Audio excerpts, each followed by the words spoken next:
A primeira pergunta, gostaria de mostrar para vocês qual é o formato que vocês podem encontrar na certificação AI 900. Esse tipo aqui, com essa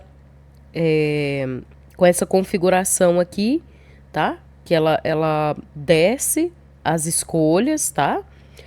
E presta atenção se não tem mais algo para rolar aqui e você perder alguma opção, tá bom? Então sempre checa aqui do ladinho se há mais opções a serem escolhidas, perfeito? Então vamos à primeira pergunta.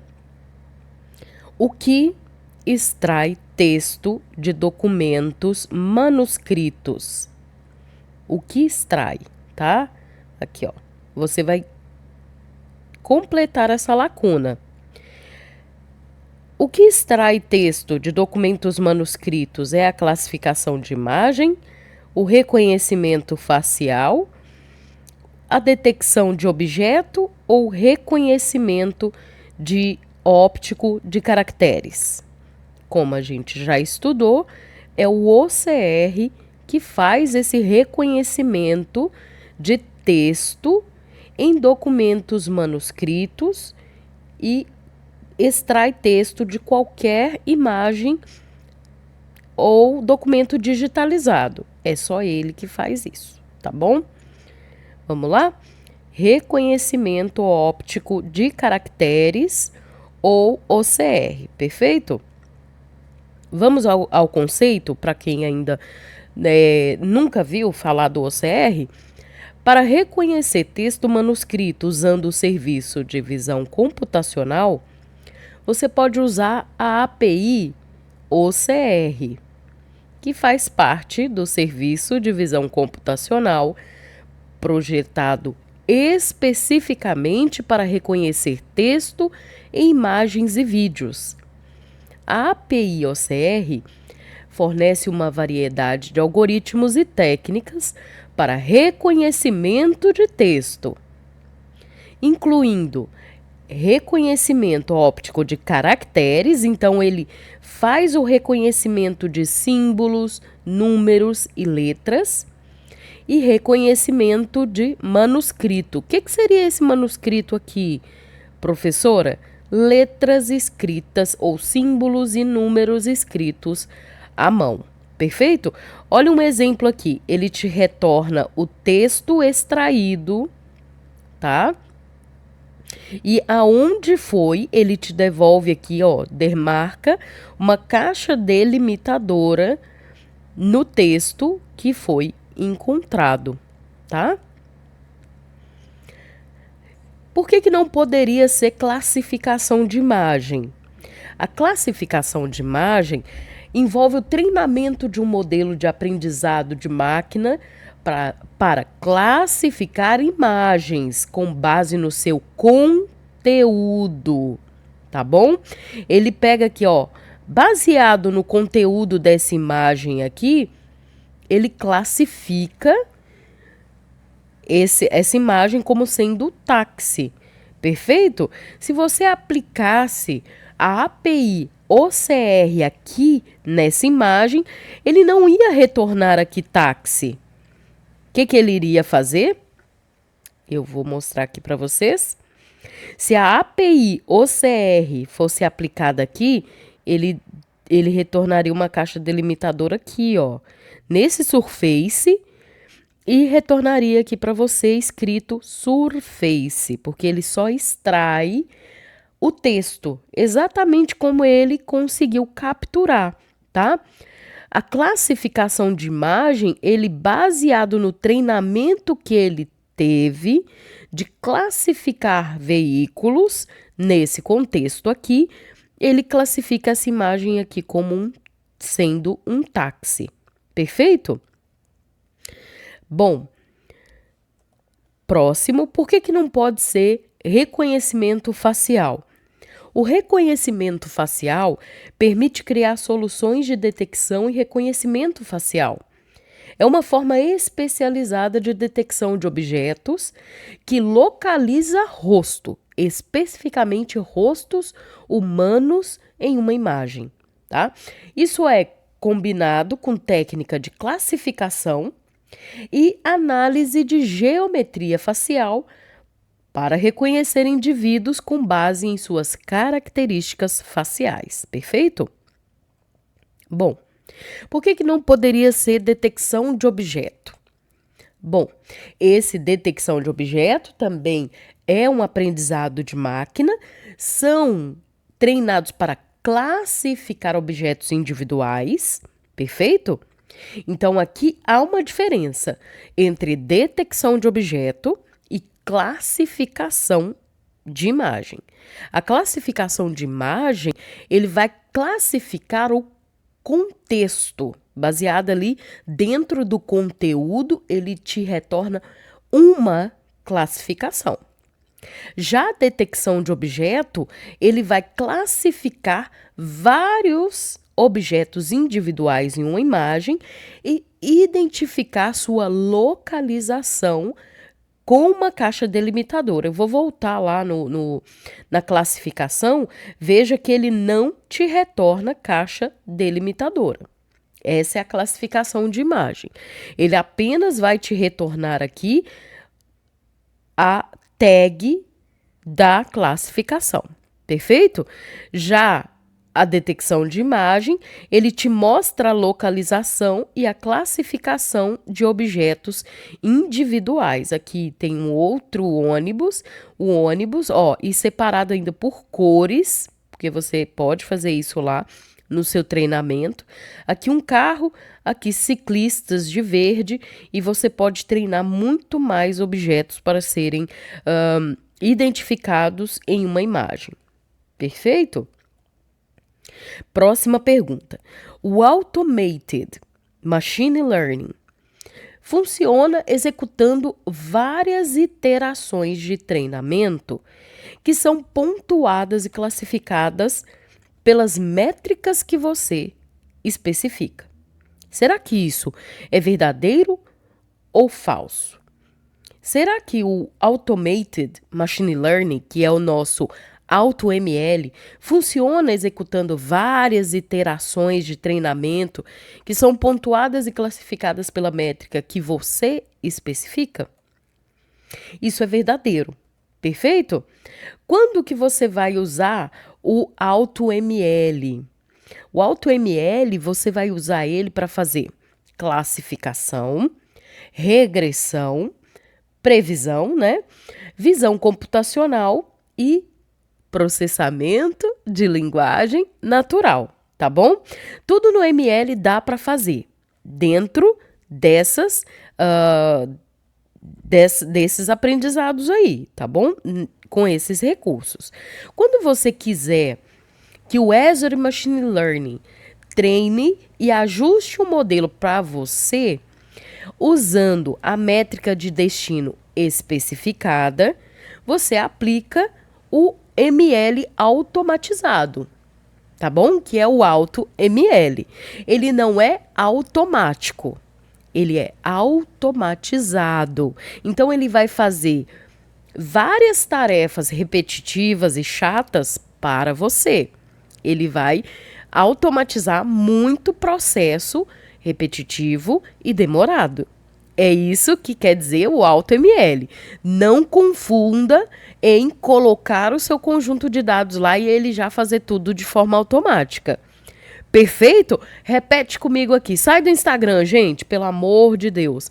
AutoML é ML automatizado. Não tem nada automático. Se vocês errarem essa questão na certificação, a tia vai ficar brava, tá? Não tem nada automático. Cuidado com essas perguntinhas bestas, tá? É automatizado. É diferente, tá? Automatizado, ele vai automatizar processos chatos, repetitivos e demorados para você. Segue aqui comigo a explicação. O ML automatizado democratiza o processo de desenvolvimento do modelo de aprendizado de máquina e capacita seus usuários, independente de sua experiência em ciência de dados, a identificar um pipeline de aprendizado. Então, um step by step, então o que vem primeiro, é identificar ali qual é a sequência das tarefas que devem ocorrer, umas seguidas das outras, de ponta a ponta para qualquer problema. Perfeito? Ele vai te ajudar a automatizar isso. Profissionais, e desenvolvedores de ML de todos os setores podem usar ML automatizado para implementar soluções de ML sem amplo conhecimento de programação, economizar tempo e recurso, aplicar as melhores práticas de ciência de dados, fornecer solução ágil de problemas. Como que funciona o AutoML? Durante o treinamento, o Azure Machine Learning cria muitos pipelines, que é como se fosse coreografias, não, cronogramas ou sequências de passos, tá? Em paralelo, que testam diferentes algoritmos e parâmetros para você. Então, você pode criar ali simultaneamente vários pipelines, várias sequências de passos, e quando chega no momento do algoritmo, você muda o algoritmo de cada um, muda o parâmetro de muitos outros e testa-os paralelamente. O serviço itera. O que é iterar? Tá? Iterar é fazer aquele trabalho repetidamente. Então, você está pondo um trabalho em cima daquela tarefa. Perfeito? Então, o serviço itera por meio de algoritmos de ML emparelhados com seleção de recursos. O que é recursos mesmo? As colunas, os pixels, os atributos, as características, tá bom? Onde cada iteração produz um modelo com uma pontuação de treinamento. Quanto melhor for a pontuação da métrica que você deseja otimizar, melhor será considerado que o modelo se ajusta aos seus dados. Então, aqui é muito importante também você saber qual é a melhor métrica para avaliar cada modelo. Qual é a melhor métrica para poder ser favorável ao seu modelo? Não. Qual é a melhor métrica que você consegue avaliar se você chega em uma boa pontuação para o seu modelo? Aquela métrica de avaliação ela é confiável para medir aquele desempenho. Perfeito? Ele, para quando atinge os critérios de saída definidos no experimento. Ele para, tá? O pipeline ou o Azure Machine Learning, o AutoML, para quando atinge os critérios de saída que você determinou, definidos no experimento. Perfeito? Uma coisinha boa para lembrar. Na interface web do AutoML, é tudo arrasta e solta. Então, vai ter lá um retângulozinho com um botãozinho aqui, ó, como se fosse um botão. Desse lado aqui, vai ter todos os botões para você criar o seu pipeline. Por exemplo, fazer ingestão de dados, tá aqui. Limpar os dados. Excluir dados ausentes. Aí depois aqui, normalização de dados. Isso aqui é tudo pré-processamento, né? Aí depois aqui, algoritmo. E por aí vai. Você vai pegar esse retângulozinho, arrastar e soltar aqui na tela do AutoML. Perfeito? Como é de arrastar e soltar, não se faz script Python, tá? Então, não tem como programar na interface web. Se você quiser uma customização, não é no AutoML, mas você pode ir para um outro ambiente e lá, que a gente vai chamar de SDK, tá? Ou CLI, você programa lá, tá bom? E aí pode trazer aquilo customizado, aquela solução de automação customizada para o AutoML. Então, sabendo disso, o AutoML é para você que não tem experiência com código, tá? Mas você pode sim fazer sua codificação fora do AutoML. Perfeito?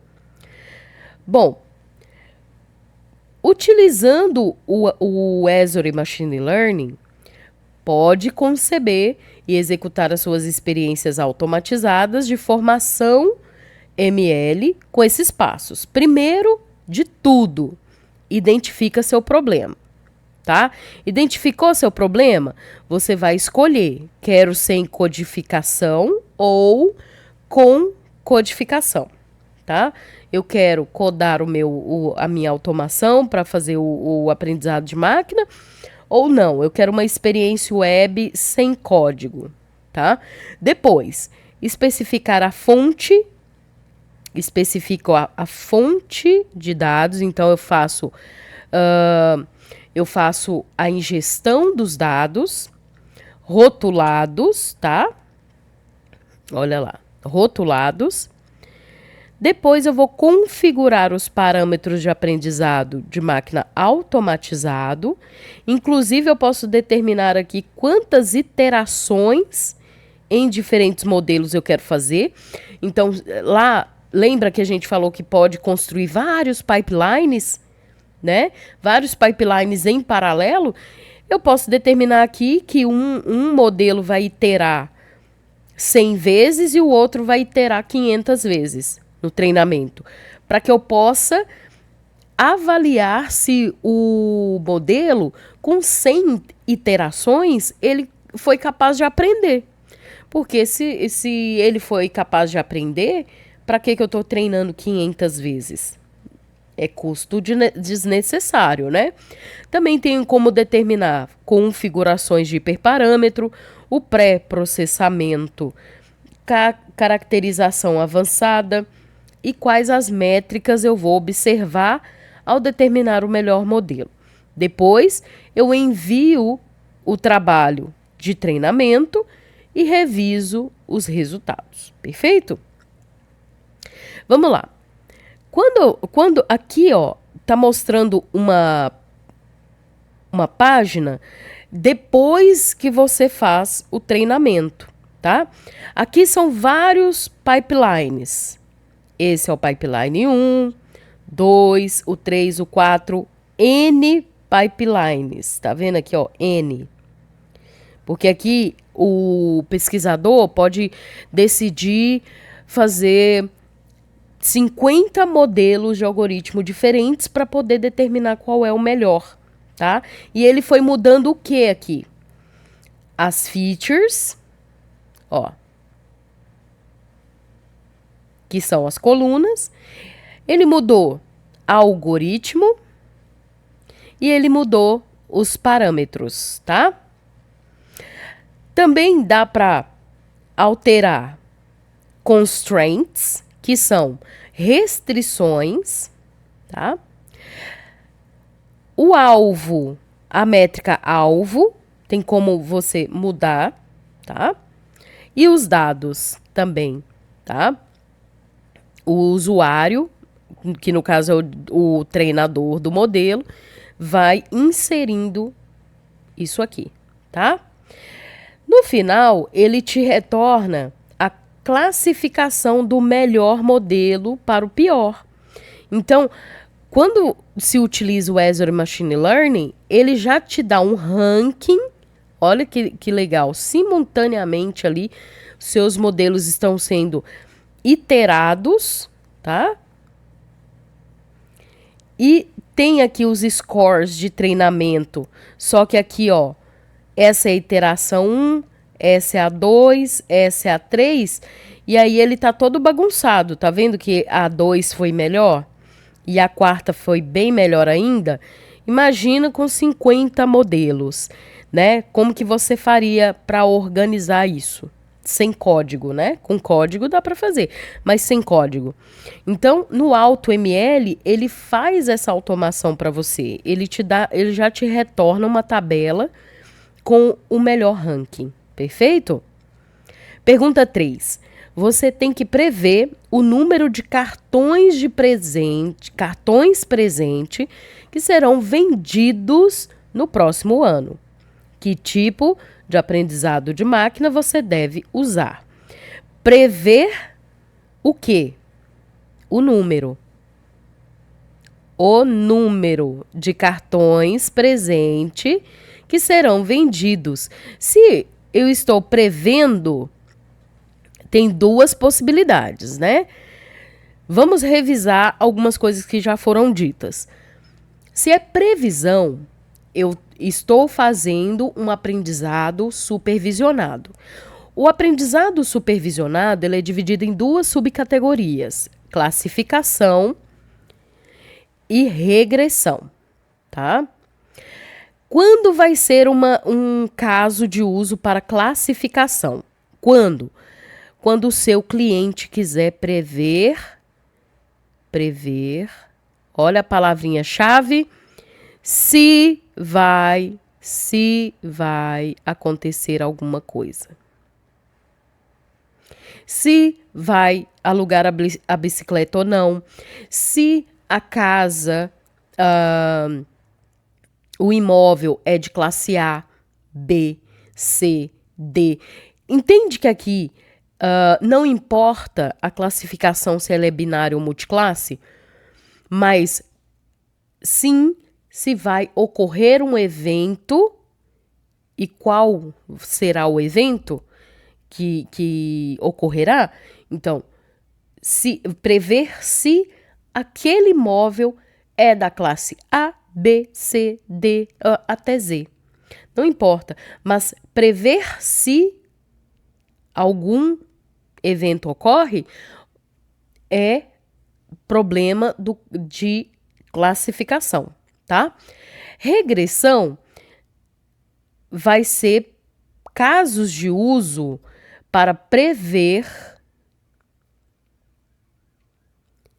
valores numéricos e a letra aqui tá uma benção, viu, gente?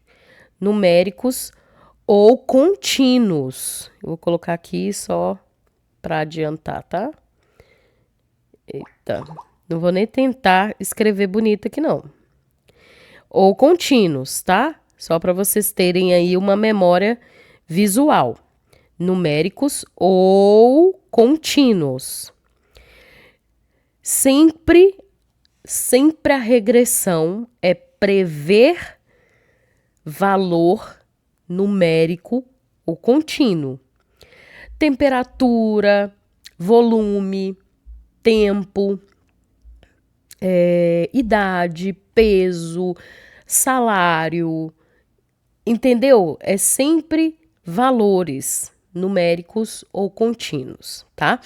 Não confunda com números, porque vou aqui melhor explicar.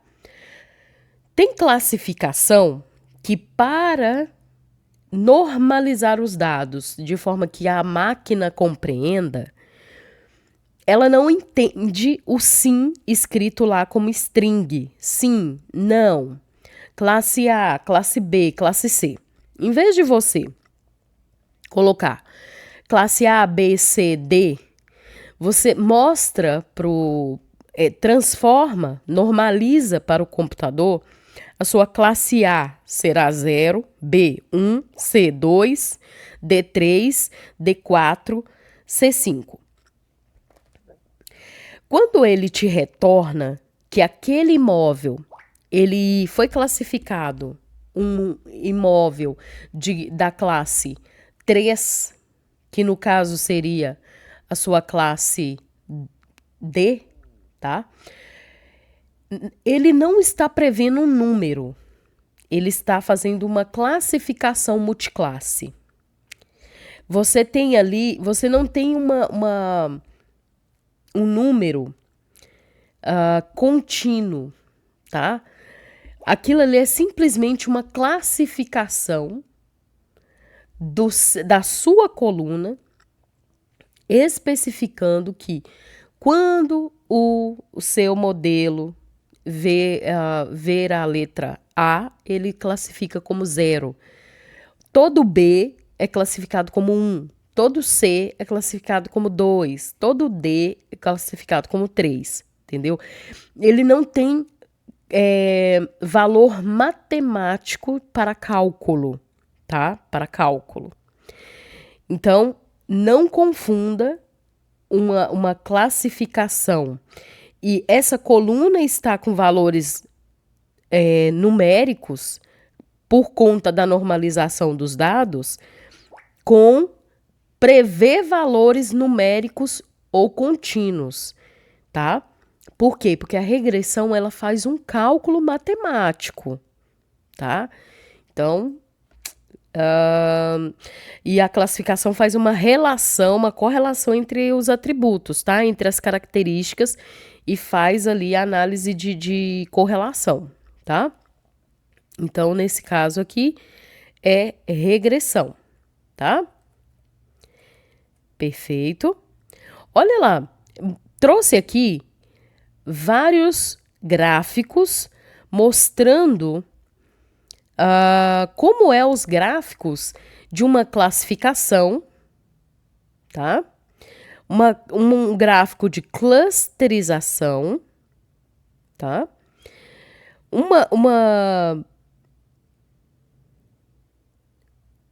Um gráfico de análise de classificação, então aqui é classe positiva e a classe negativa, e aqui da regressão linear. Olha lá. Regressão linear, tá bom? Só a efeito de curiosidade. O maior desafio de um aprendizado supervisionado é a precisão com que esses modelos fazem a sua classificação, fazem a sua regressão. E esse problema, esse desafio de precisão, ele bate em cima do viés e bate em cima de variância, tá? E eu espero que vocês entendam isso aqui com esse material. Vamos falar de viés, que é muito importante. Viés é um dos maiores desafios que um desenvolvedor enfrenta em sistemas de IA. Viés em um modelo significa que o modelo está perdendo características importantes dos conjuntos de dados. Então, por exemplo, você vai fazer uma classificação se naquela região vai alugar as bicicletas da empresa que você tem o projeto.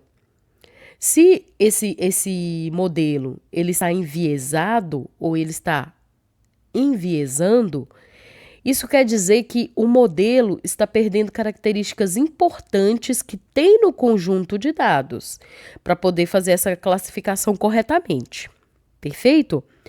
Isso significa que os dados são muito básicos. O viés é medido pela diferença entre as previsões esperadas que o modelo fizesse e os valores verdadeiros que estamos tentando prever. Claro, por quê? Valores verdadeiros de quê? Os valores verdadeiros históricos, porque esse modelo ele já foi rotulado. Pelos dados históricos, você já sabe se uma bicicleta foi alugada ou não. né? Naquelas mesmas características. Mesmo horário, mesmo dia, mesmo clima, entende? Mesmo se foi feriado ou não. Você está com dados históricos, rotulando-os, tá? E lá tem um rótulo se a bicicleta foi alugada ou não, tá? Se a diferença da previsão que foi esperada e o valor verdadeiro que a gente está tentando prever for muito pequena, o modelo tem um viés baixo, mas se a diferença for muito grande, tem um viés alto, tá?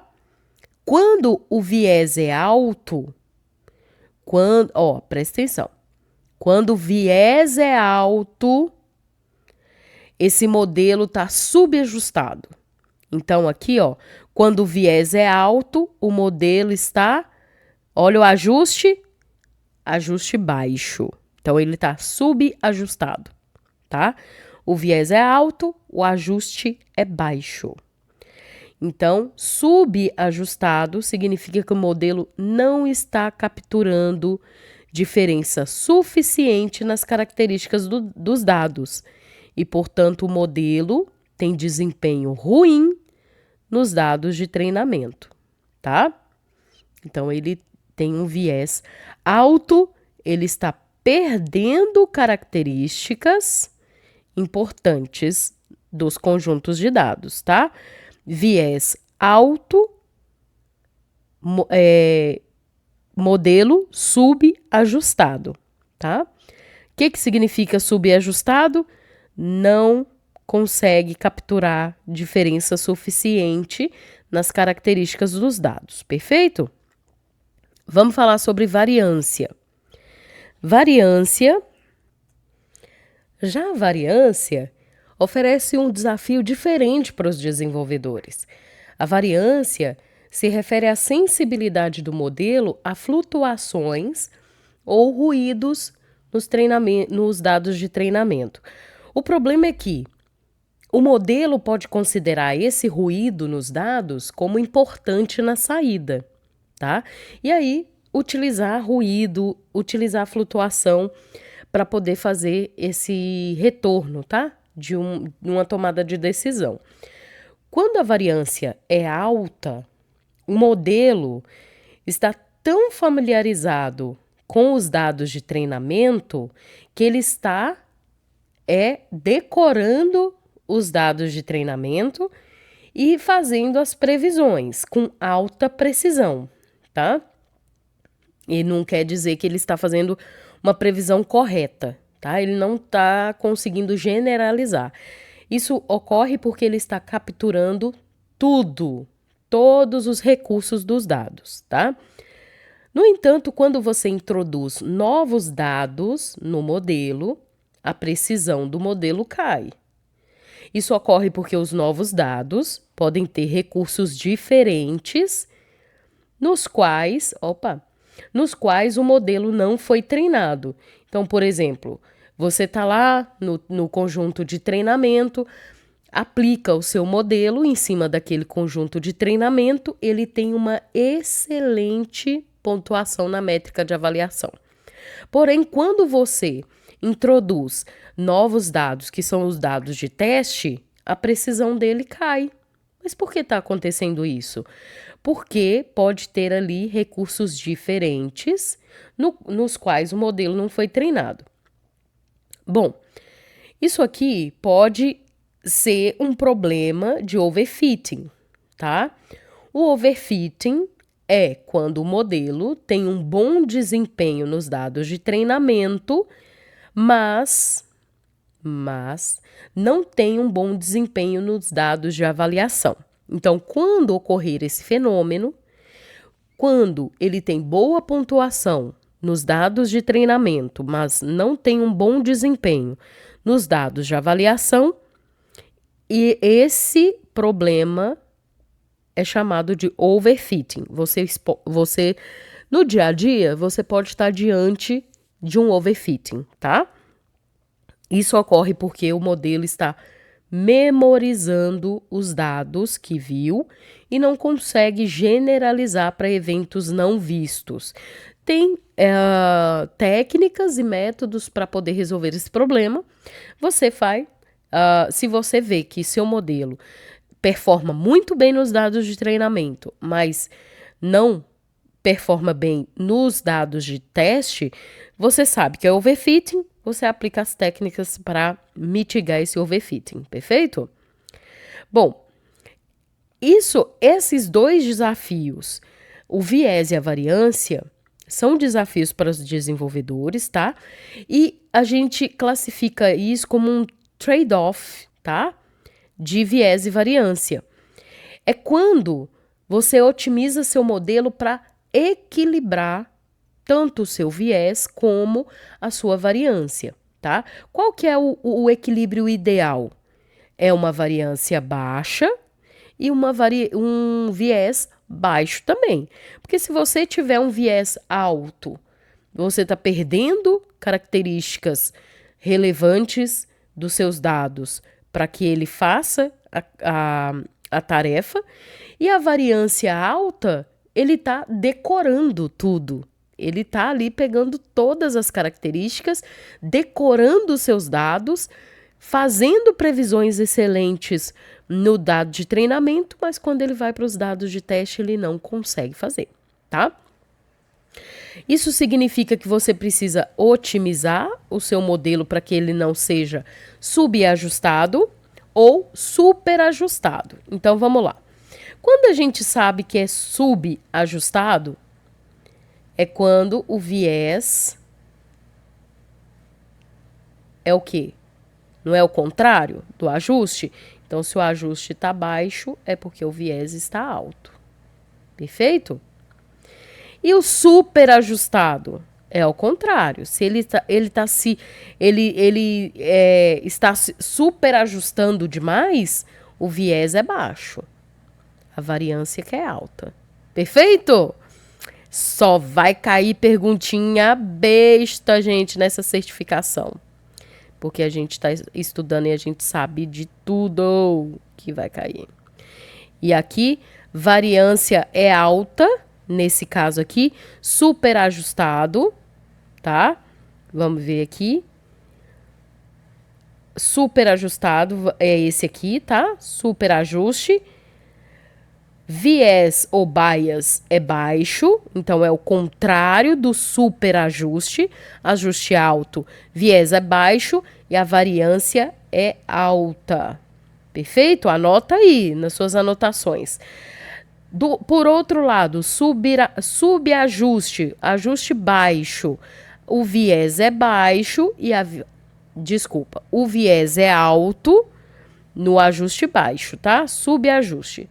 O viés é alto, que é nós vamos associar assim, ó, sempre subajuste, ajuste baixo, então o viés é ao contrário.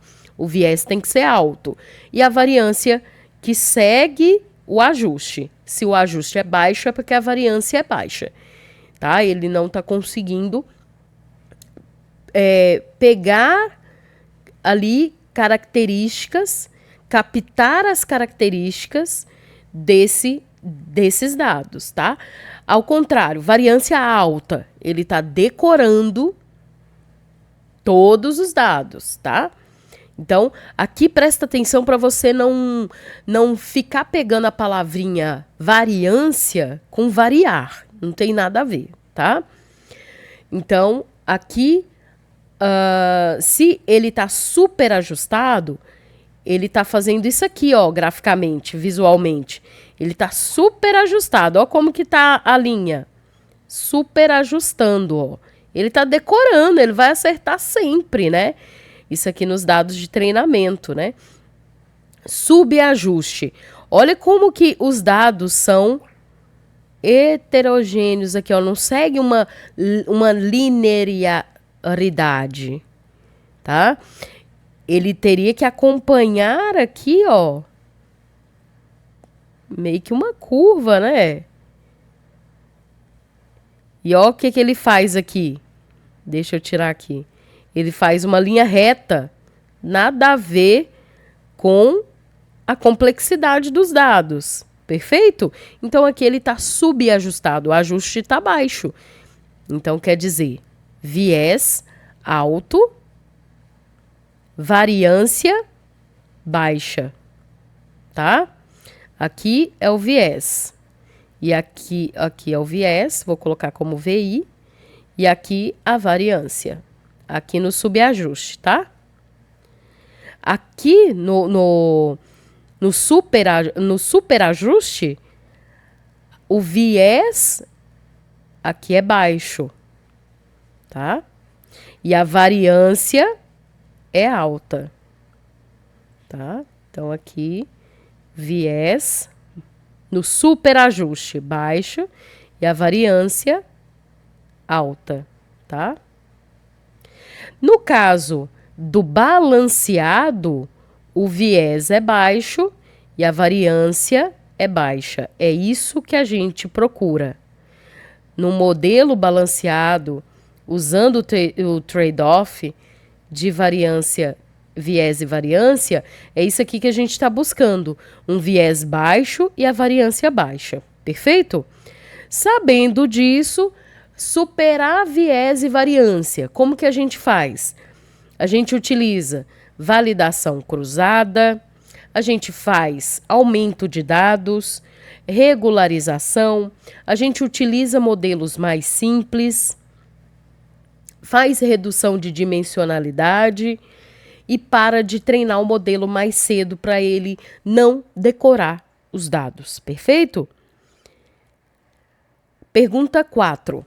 Qual desses métodos é usado para gerar recursos adicionais? Lá no Esri, qual desses métodos é usado para gerar recursos adicionais? Será que é o método de selecionar recurso, treinamento de recurso, engenharia de recurso, avaliação de recurso? Olha a palavrinha-chave, porque aqui eu estou te treinando para passar na certificação, né? Olha a palavrinha-chave, gerar. Podemos entender isso aqui também, pode vir na sua certificação como construir ou adicionar. Então, essa palavrinha-chave aqui vai te dar a conotação de engenharia, tá? Recursos adicionais. Engenharia de recursos, tá? Vamos ver aqui? Perfeito. Pergunta 5. Você está projetando uma solução para monitorar reuniões. O modelo deve ser capaz de identificar quando as pessoas estão felizes ou tristes através de suas expressões faciais. Qual serviço cognitivo você deve usar para a solução? Você deve usar análise de texto, fala para texto, API facial ou visão computacional. Nesse caso aqui, indicar quando as pessoas estão felizes ou tristes. Então, aqui tem uma análise facial de sentimento, tá? Através de expressões faciais. É a API facial do Esri, tá? Então, é uma API específica que faz isso aqui, tá? Perfeito. Olha lá. Serviços cognitivos específicos da Esri. Tem alguns, tá? Que são APIs que vão te facilitar uma tarefa muito específica.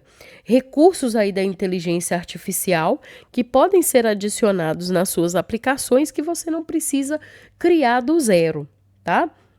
Várias funcionalidades são contempladas, desde processamento de linguagem natural até reconhecimento de fala, assim como visão computacional e pesquisa inteligente. Quais são um desses serviços? E pode ter muito mais, porque a Esri sempre vai atualizando suas APIs, né?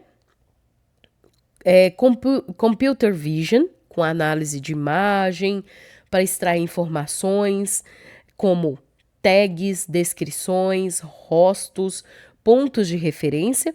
Tem a API facial, que é a Face API, né, para identificar rosto em imagem, com a capacidade de identificar pessoas, verificar a identidade, agrupar rosto semelhante, com a Face API.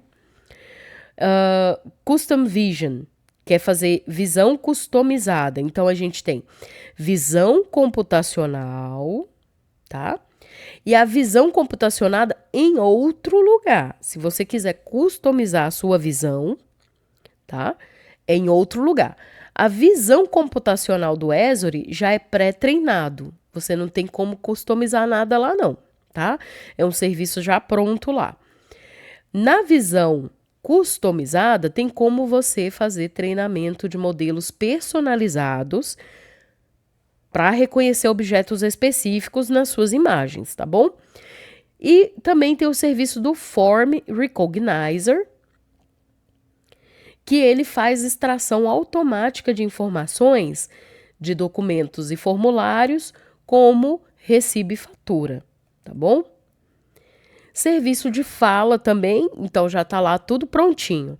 Fala para texto, texto para fala, tradução de fala, então ele faz tradução de áudio falado em tempo real para vários idiomas e reconhecimento e verificação de identidade da pessoa que está falando com base nas características locais. Você já ligou para o seu banco e ele já fez aí o reconhecimento da sua voz?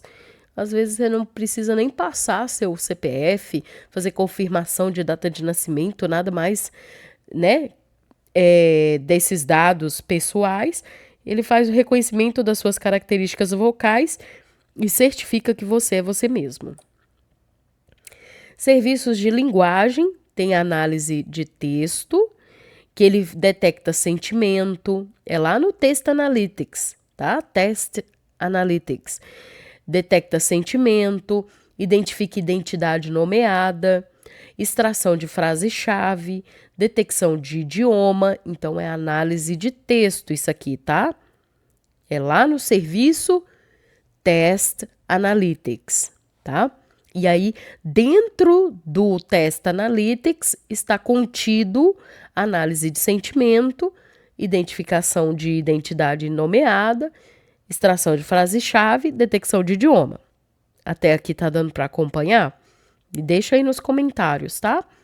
Tem também o serviço de entendimento de linguagem, que é para extrair a intenção do usuário com aquele comentário, com aquele texto, e ele chama LUIS, tá?